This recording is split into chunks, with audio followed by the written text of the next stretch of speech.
বিছানার একপাশে দেয়ালে মেরুদণ্ড ঠেকিয়ে গভীর ভাবনায় নিমজ্জিত হয়ে বসে আছে নিতু। দৃষ্টি তার স্থির উড়ন্ত নীলাভ পর্দার দিকে। পর্দার আস্তরণ ভেদ করে এক মুঠো রোদ হামাগুড়ি খাচ্ছে শুভ্র মেঝেতে। নিদ্রাভর নয়নে ভাসছে শ্যামপুরুষের স্নিগ্ধ মুখশ্রী। মনের দুয়ারে বিচরণ করছে তার সাথে কাটানো স্মৃতি। কিঞ্চিত সময় আগে ঘটে যাওয়া ঘটনা স্মৃতিচারণ হতেই নিতু নিজ অজান্তে হাত ছোঁয়ালো কপালের মধ্যভাগে।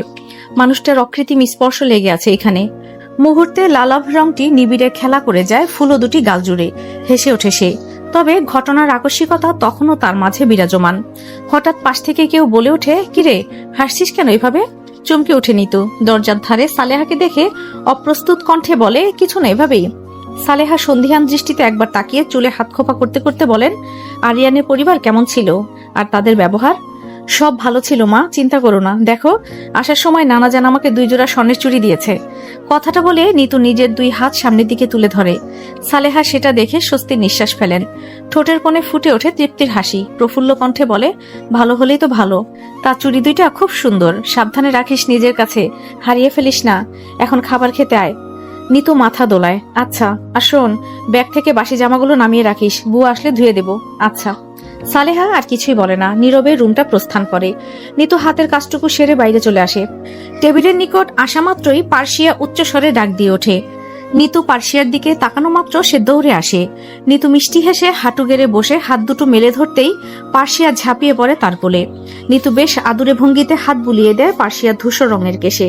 তবে পার্সিয়া চেঁচানো থামে না। নিজ ভাষায় যতটুকু সম্ভব অভিযোগ জারি করেছে সে।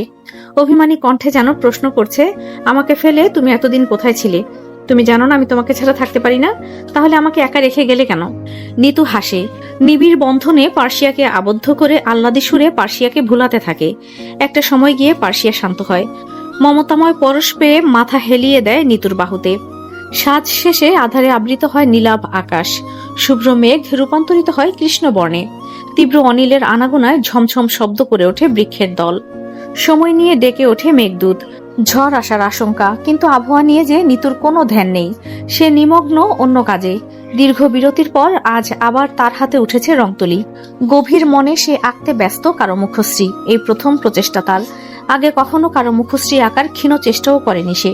তবে এবার কেন করছে কে জানে। টানা 3 ঘন্টা ক্যানভাসে কাঠ পেন্সিলের সূক্ষ্ম পুরো আঁচড়ে অর্ধেক স্কেচ সম্পন্ন করে। ক্লান্তিমাখা নিঃশ্বাস ফেলে নাক অবধি আঁকা স্কেচটির দিকে এক মনে তাকায় নিত। মানবটির মৃদু বাতাসে দোল খাওয়া চুলগুলো কিছুটা এলোমেলো। চোখের মণিতে দৃঢ়তা, প্রখরতা স্পষ্ট। চোখের নিচে কিঞ্চিত খাদ, নাকের দিকে বসন্তের দাগ গাঢ়। প্রতিচ্ছবিটি অর্ধাংশ হলেও পরিস্ফুট নির্দেশ করছে এই ব্যক্তির দিকেই। মানুষটি নিতুর বড্ড কাছের। নিতু হাসে। হঠাৎ সে অনুভব করলো তার মন তীব্রভাবে চাইছে কাঙ্ক্ষিত মানুষটির কণ্ঠ শোনার, তার মুখ দর্শন করার। সে যতই অস্বীকার করুক না কেন, নিভৃতে মানুষটা তারও অভ্যাসে পরিণত হয়ে গেছে। তাও বাজে এক অভ্যাসে। কিছু সময় নিতু ভাবলো ফোন দেবে কিনা। ফোন দিয়ে কি বলবে? ফোন দেওয়াকে ঠিক হবে তার? বুঝে উঠতে পারল না সে। কিয়ৎক্ষণ অস্থির চিত্তে কাটিয়ে নিতু উঠে দাঁড়ায়। বিছানার ওপর থেকে নোংরা হাতেই মুঠো ফোনটি তুলে নেয়। ডান হাতের তর্জনীর সাহায্যে কন্ট্যাক্ট লিস্টে স্ক্রল করলো সে। আরিয়ানের নাম্বার স্ক্রিনে রেখে ভাবলো আবার। অতঃপর লম্বা নিঃশ্বাস টেনে ডায়াল করলো আরিয়ানের নাম্বারে। দুপুরে খেয়ে ভাত ঘুম দেয় আরিয়ান।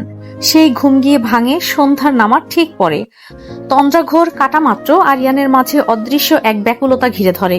মন জুড়ে বিচরণ করে এক কৃষ্ণময়ী নারী আর কিছু অশোভন চিন্তাধারা, যা কিনা পীড়িত করছে আরিয়ানের অন্তঃস্থলকে। তবে ভিতরে ভিতরে সে দগ্ধ হলেও বাহিরে দিয়ে তার অভিব্যক্তি নিত্যদিনকার মতোই শীতল।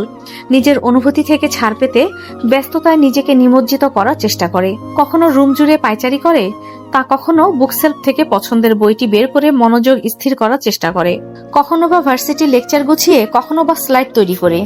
কিন্তু সবই যেন আজ বিফলে যাচ্ছে। মন কোথাও বসছে না। উৎকণ্ঠা ব্যগ্র মন কি আর খোরাক মেটা না পর্যন্ত ক্ষান্ত হয়? দীর্ঘ নিঃশ্বাস ফেলল সে। মোবাইল হাতে নিতে আগমন হলো নাহিদের। কি করছো ভাই? আরিয়ান ঘাড় ঘুরিয়ে তাকালো। কিছু না। কেন, কোনো দরকার? খালি যেহেতু আছিস সেহেতু আমার কিছু উপকার করে সোয়াব কামা। বিস্তৃত হেসে বলল কথাটা নাহিদ। আরিয়ান ভুরুকুসকে জিজ্ঞাসা করলো, কি চাই তোর? আমাকে এই টার্মগুলো বুঝিয়ে দে, আগামাথা কিছুই বুঝছি না। কোন বই এটা? Nuclear physics. আরিয়ান মোবাইল পাশে রেখে নাহিদের কাছ থেকে ফোনটা হাতে নেয়। মেয়ে তার ক্যালকুলেশনে একবার চোখ বুলিয়ে নাহিদকে বুঝিয়ে দিতে শুরু করে। বোঝানোর শেষে নাহিদ বলে ওঠে, তোর এতটুকু মাথায় এত থিওরি ম্যাথ ইকুয়েশন রাখস কিভাবে রে? এত স্টোরেজ আমদানি কোথা থেকে করস? তোকে দেখলেই আমার ডিপ্রেশন মোড অন হয়ে যায়। কাজ শেষ হলে চোখের সামনে থেকে বিদায় হ। নাহিদ ভেঙচি কেটে বলে, দোয়া দিতে চাইছিলাম যে একালি বাচ্চার বাপ হ, কিন্তু তুই ওইটার যোগ্যই না। ইস, আমার ভাবির জীবনটাই গেল তোর সাথে বিয়ে হয়ে। এজন্যই বলে একটি ভুল সারা জীবনের কান্না। আরিয়ান রোশানল দৃষ্টিতে তাকালো। তা দেখে নাহিদ ভ্যাবলা মার্কা হাসি দিয়ে বলে, আরে আমার ভাইটা কত কিউট সুইট, একদম শিম্পাঞ্জির মতো। ভাবি তোকে পেয়ে খুব লাকি। কথাটা বলেই নাহিদ কেটে পড়ে। নাহিদ কেটে পড়তেই আরিয়ানের অস্থিরতা দ্বিগুণ হয়। নিজের সাথে প্রায় এক প্রকার যুদ্ধ করে পরাজিত হয়ে ফোন লাগায় নিতুর নাম্বারে। তবে রিং ঢোকা মাত্র অতি মিষ্ট সুরে এক নারী বলে ওঠে, আপনি যে নাম্বারে ফোন করেছেন তা এই মুহূর্তে ব্যস্ত আছে, অনুগ্রহ করে কিছুক্ষণ পর আবার কল করুন। মুহূর্তে আরিয়ানের ভুরু কুঁচকে গেল। পরপর 5 বার কল মিলালো সে, তবে প্রতিবারই একই কথা প্রতিধ্বনিত হলো, কলটি এখন ব্যস্ত আছে। আরিয়ান বুঝতে পারল না নিতু এত কথা বলছে কার সাথে। আরিয়ান আরো কয়েকবার ফোন মিলালো, কিন্তু ফলাফল সেই আগের ন্যায় রইল। বৃত্তৃষ্ণায় মুখ ঘুচে এলো আরিয়ানের। তীব্র আক্ষেপ নিয়ে কিছু একটা বিড়বিড় করলো। শেষে রাগ সংযত করতে না পেরে ফোনটা উল্টো করে ফেললো বিছানার ওপর। ক্ষণেই ফোনটা চাপ খেয়ে বন্ধ হয়ে গেল। অপর প্রান্ত হতে কেউ শুনতে পেল সংযোগ দেওয়া সম্ভব হচ্ছে না এর মতো তিক্ত ধ্বনি। অথচ আরিয়ান জানলই না অপর প্রান্তে থাকা মানুষটির দীর্ঘ সময় যাবৎ তার নাম্বারে কল মিলাতে ব্যস্ত ছিল। ঝাঝালো বর্ষণের রাত, চারিপাশে আর্দ্রতায় ঘেরা। রাস্তার ভাঙা নিচু অংশে জমে আছে কাদা পানি। ঘড়ির কাঁটা তখন 11টা বেজে 37 ঘরে পদার্পণ করেছে সবে। নিতু বারান্দায় দাঁড়িয়ে ক্ষুব্ধ মনে বৃষ্টিস্নাত পরিবেশ উপভোগ করছিল। ঠিক সেই সময় কর্কশ কণ্ঠে নিতুর ফোনটা বেজে ওঠে। রিংটোন শুনে নিতু বারান্দা থেকে রুমে আসে। ফোন হাতে নিয়ে দেখে আরিয়ানের কল। আরিয়ান নামটি দেখা মাত্রই অভিমানের পুঞ্জীভূত মেঘ প্রগাঢ়তা পায়। সে সময় কতবারই না কল করলো সে আরিয়ানকে, কিন্তু প্রতিবারই ব্যস্ত বলল তার ফোনে। এরপর বন্ধ। উপরন্তু একটিবারের জন্য আরিয়ান তাকে কল ব্যাক করেনি। এই দায়িত্ব তার নিতুর প্রতি। নিতু ঠিক করলো কোনো ক্রমেই ফোন ধরবে না। মানুষটাও বুঝুক অপেক্ষা জিনিসটা ঠিক কতটা দীর্ঘ এবং কষ্টদায়ক। তবে কথাটা বেশিক্ষণ ধরে রাখতে পারল না সে। তৃতীয়বারের মতো ফোন বেজে উঠতেই কলটা রিসিভ করলো নিতু। কিছু বলার পূর্বেই কাঠিন্য কণ্ঠে আরিয়ান বলে ওঠে, নিচে নামো এখনই, ফাস্ট। কথার পৃষ্ঠে কিছু বলার সুযোগই পেল না নিতু। তার আগেই ফোন কেটে গেল। নিতু বিহ্বল, বিচলিত, উৎকণ্ঠিত, স্তব্ধ হয়ে থাকলো কিয়ৎকাল। অতঃপর বাইরে না গিয়ে আগে ছুটলো বারান্দার দিকে। সেখান থেকে বাড়ির সামনের রাস্তাটা সম্পূর্ণ দৃশ্যমান। বারান্দায় এসে নিতু রাস্তার দিকে তাকাতেই দৃষ্টি স্থির হলো কালো রঙের গাড়িটির দিকে। গাড়িটি সে চেনে, বেশ ভালো করেই চেনে। নিতু নিষ্পলক সেদিকে তাকিয়ে থাকলো কিছুক্ষণ। তবে পর মুহূর্তেই রাস্তার ধারে কাঙ্ক্ষিত পুরুষটিকে তীব্র বর্ষণের মাঝে দাঁড়িয়ে থাকতে দেখে বুদ্ধিভ্রষ্ট বিমূঢ় প্রায়। আরিয়ান তখনও নিবিড়ভাবে নিতুর বারান্দার দিকে তাকিয়েছিল, যার দরুন নিতুও তার দিকে তাকানো মাত্র দৃষ্টি বিনিময় হয় তাদের। ক্ষণেই যেন দুই মেরুর বুকে নামে এক পশলা বৃষ্টি। তৃষ্ণা মেটায় অশান্ত মনের। হাতের ইশারায় আরিয়ান পুনরায় নিতুকে নামতে বলে, কিন্তু নিতু তখনও স্থির। তার দৃষ্টি নিবদ্ধ সিক্ত পুরুষের প্রণয়ী অনুভূতি জাগ্রত করা কর্মকাণ্ডে। নিতু খুব ক্ষুদ্র নজরে আরিয়ানকে পর্যবেক্ষণ করে চলেছে। বা হাতে তোয়ালে নিয়ে ক্লান্ত হাতে মাথার তালুতে সংঘর্ষ চালাতে ব্যস্ত আরিয়ান। শ্যামবর্ণ মুখশ্রীটি প্রায় পাংশুটে, নয়ন যুগল তার মাত্রাতিরিক্ত লাল। খয়েরি অধর দুটি চেপে ধরে আছে, কদাচিৎ নাক টানার শব্দ শোনা যাচ্ছে। লোকটার যে ইতোমধ্যে ঠান্ডা লেগে গেছে তা নিয়ে কোনো সন্দেহ নেই। নিতু বুঝতে পারল না এই অবেলায় বৃষ্টিমুখর রাতে এখানে আসার মানেটা কি। সেই সাথে যে কতক্ষণ ধরে রাস্তার ধারে দাঁড়িয়ে থেকে বৃষ্টিতে ভিজেছে কে জানে। উপরোক্ত প্রশ্নগুলো করার অবকাশ পায়নি সে। তখন আরিয়ানকে দেখা মাত্র নিতু ঝটপট বাসা থেকে নেমে পড়েছিল। আরিয়ানের নিকট আসা মাত্র তার রক্তহীন ফ্যাকাশে মুখ চোখ দেখে নিতুর বক্ষপিঞ্জরের বন্দি যন্ত্রটা ছ্যাদ করে ওঠে। বৃষ্টির বেগ তখনও নিরলস, ক্ষান্ত হওয়ার কোনো নাম গন্ধও নেই। নিতু এক প্রকার দ্বিরুক্তি না করে আরিয়ানকে টেনে বাসার ভেতর নিয়ে আসে। অতপর বাসায় এসে এইটা বলে সামাল দেয় যে আরিয়ান কোনো এক কাজে সন্ধ্যায় বেরিয়েছিল, কিন্তু পরে ভারী বৃষ্টিপাতের জন্য আটকে যায়। তার উপর সামনের দিকে রাস্তা ব্লকড থাকায় বাসায়ও যেতে পারছিল না। আরিয়ান যেখানে ছিল সেখান থেকে তার বাসা কাছে ছিল, তাই সে তাকে বাসায় আসতে বলেছে। আরিয়ান প্রথমে আসতে না চাইলেও তার জোরাজুরিতে এসেছে। আর বাসার ভেতর ঢুকতে না ঢুকতে সে পুরো ভিজে গেছে। তবে সকলে নিতুর বানোয়াট কাহিনীতে এত একটা ধ্যান দেয়নি। আরিয়ানকে দেখা মাত্রই তারা ব্যস্ত হয়ে উঠেছিল ঘরের জামাইকে আপ্যায়ন করতে। সাহেলার তো উৎকণ্ঠার শেষ নেই। বিয়ের পর এই প্রথম জামাই এসেছে, কিন্তু বাসায় ভালো মন্দ তেমন কিছুই নেই। এই রাতে কি করবেন, কি খেতে দেবেন তা নিয়ে তার ঢের মাথা ব্যথা।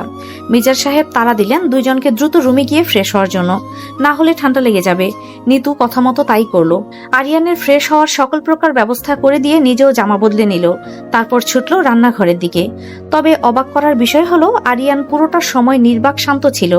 দরকার ব্যতীত সামান্য শব্দও অপচয় করেনি সে। আরিয়ানের এমন ব্যবহার নিতুকে বেশ ভাবায়, কিন্তু সেটা নিয়ে সে ঘাটে না তেমন। পরবর্তীতে শান্তিপূর্ণভাবে কথা বলে নেবে এই ভেবে নিতু দীর্ঘশ্বাস ফেলল।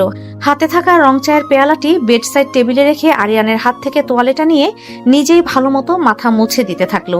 কণ্ঠে তিক্ততা মিশিয়ে জিজ্ঞাসা করলো, এত রাতে এখানে আসার মানে কি? আর এসেছেন ভালো কথা, কিন্তু বৃষ্টিতে ভেজা কি আবশ্যক ছিল? লাগলো তো এখন ঠান্ডা। নিতুর কথা শেষ না হতেই আরিয়ান নিতুর কবজি ধরে টান দিল। রোষাগ্নি দৃষ্টিতে তাকালো নিতুর চোখে চোখ রেখে। ঘটনার আকস্মিকতায় নিতু বিহ্বল বিমূঢ় হয়ে নিজের ভারসাম্য ঠিক রাখতে আরিয়ানের কাঁধে হাত রাখলো। আরিয়ান জিজ্ঞাসা করে, ফোন এত ব্যস্ত থাকে কেন তোমার? এত কিসের কথা? অগ্নিময় চাহনির অন্তরালে লুকিয়ে থাকা শীতল উপলব্ধি করতে পেরে নিতু ঈষৎ কেঁপে উঠল। পরক্ষণে ভ্রুকুটি কুঞ্চিত করে বলল, ফোন আমার ব্যস্ত থাকে নাকি আপনার? অযথা মিথ্যা আরোপ আমার উপর জারি করবেন না। মুহূর্তে আরিয়ানের কপালে 3টি রেখা সূক্ষ্মভাবে ভাঁজ পড়ল। মানে যা তাই। এসেছেন কেন আপনি এখানে? নিতুর কণ্ঠে স্পষ্ট অভিমান। পরিপ্রেক্ষিতে আরিয়ানের শানিত কণ্ঠ, কথা ঘুরাবে না। ঠিক কি বোঝাতে চেয়েছো তা বলো। এইটাই যে ফোন আমার না আপনার ব্যস্ত ছিল। রাতে আমি অনেকবার ফোন করেছি, কিন্তু প্রতিবারই ব্যস্ত বলেছে সেটা। আরিয়ানের কপালের ভাঁজ তীব্র হলো। নিতু তা দেখে আরিয়ানের হাতের মুঠো হতে নিজের হাত ছাড়িয়ে নিয়ে শটান হয়ে দাঁড়ালো। বিছানার ওপর থেকে মুঠোফোনটা তুলে নিয়ে কল লিস্ট বের করে দেখালো আরিয়ানকে। দেখেন। আরিয়ান নীরব রইল। অতঃপর বলল, কল তো আমিও করেছিলাম। কথাটা সম্পূর্ণ করলো না আরিয়ান। কথা শেষ করার পূর্বেই দীর্ঘশ্বাস ফেলল সে। নিতু চোখ পিটপিট করলো। অতঃপর ঘটনাক্রমে বুঝে উঠে বলল, তার মানে আপনি আর আমি ঠিক একই সময় দুজনকে ফোন করেছিলাম। আরিয়ান ক্লান্ত দৃষ্টিতে তাকালো। নিতু নিজের কপাল চাপড়ালো। তার আর কিছু বলার ভাষা নেই। এমন কাকতালীয় যে হয় সেটা তার জানা ছিল না। নিতু মাথা তুলল। তাহলে এইখানে আসার কারণটা? বউ নিরুদ্দেশ হলো কিনা সেটা দেখতে এসেছিলাম। আরিয়ানের সহজ স্বীকারোক্তি। নিতু 1 মিনিটের জন্য থমকালো। নেত্র পল্লব ফেললো বার কয়েক। আরিয়ান টেবিলের ওপর থেকে অর্ধ ঠান্ডা চায়ের কাপটা হাতে নিয়ে চারদিকে একবার নজর বুলালো। তুমি এত অগোছালো কেন? রুমের কি হাল করে রেখেছো? আরিয়ানের কথা শুনে নিতু চারপাশে তাকালো। তখন পেন্টিং করে উঠে পড়ার পর আর জিনিসপত্র গোছগাছ করে রাখা হয়নি। আলসেমিতে ধরেছিল। নিতু লজ্জা বোধ করলো। নিজের দোষ ঢাকতে বলল, আমার রুম আমি যেমন ইচ্ছা তেমনই রাখতে পারি। আপনার কি? আমি আমার বউকে বলেছি। তোমার কি? কথাটা বলে আরিয়ান দাঁড়ালো। তখনই দরজার পেছনে ঠেস দিয়ে রাখা অর্ধেক সম্পূর্ণ একটি স্ক্র্যাচের দিকে তার নজর পড়ল। কিঞ্চিত মুহূর্ত লাগলো না তার বুঝে উঠতে স্ক্র্যাচটি কার। বিস্ময় না হয়ে পারল না। কিয়ৎকাল পর ঠোঁটের কর্ণদ্বয়ে ভিড় করলো এক সূক্ষ্ম হাসির রেখা, কিন্তু মুখ ফুটে কিচ্ছু বলল না সে। নিতু তখনই রাগান্বিত কণ্ঠে বলে ওঠে, আপনার বউ মানি তো আমি নাকি? আরিয়ান দৃষ্টি ঘুরালো। কি জানি। কথাটা বলে আরিয়ান ড্রয়িং রুমের দিকে চলে গেল। আরিয়ানের এমন হেয়ালি কণ্ঠে নিতু ভুরু কুচকালো। ভেতরে ভেতরে ফোঁস করে উঠল। কিন্তু পর মুহূর্তে আরিয়ানের বউ সম্বোধনের কথা মনে পড়তেই এক রাশ মুগ্ধতা বিরাজ করলো মনের কোণে। রুমের নীলাভ রঙের বাতিটি জ্বালিয়ে দিয়ে নিতু আরিয়ানের পাশে গিয়ে শুয়ে পড়ল। ক্ষণে শীতল শরীরের সংস্পর্শে তীব্র উত্তাপ অনুভব করতে পাশ ফিরল সে। শোয়া থেকে আধো শোয়া হয়ে উঠে বসে সে। চিন্তিত ভঙ্গিতে হাত ছোঁয়ায় আরিয়ানের গালে কপালে। গা বেশ গরম, জ্বর উঠেছে। নিতু তপ্ত নিঃশ্বাস ফেলল। সে আরিয়ানের হাবভাব দেখে আগেই বুঝেছিল রাতে জ্বর আসবে তার। তাই খাবারের টেবিলে সে বারবার বলেছিল আরিয়ানকে একটা প্যারাসিটামল খেয়ে নিতে। আরিয়ান শোনেনি। মানুষটা বড্ড একঘেয়ে। কারো শীতল হাতের ছোঁয়া পেয়ে আরিয়ান চোখ খুলে তাকায়। চোখাচোখি দুইজনের। নিতু শানিত কণ্ঠে বলেছিলাম না তখন ওষুধ খেতে? খেলেন না। দেখেন এবার জ্বর এলো তো কি হতো আমার কথা শুনলে?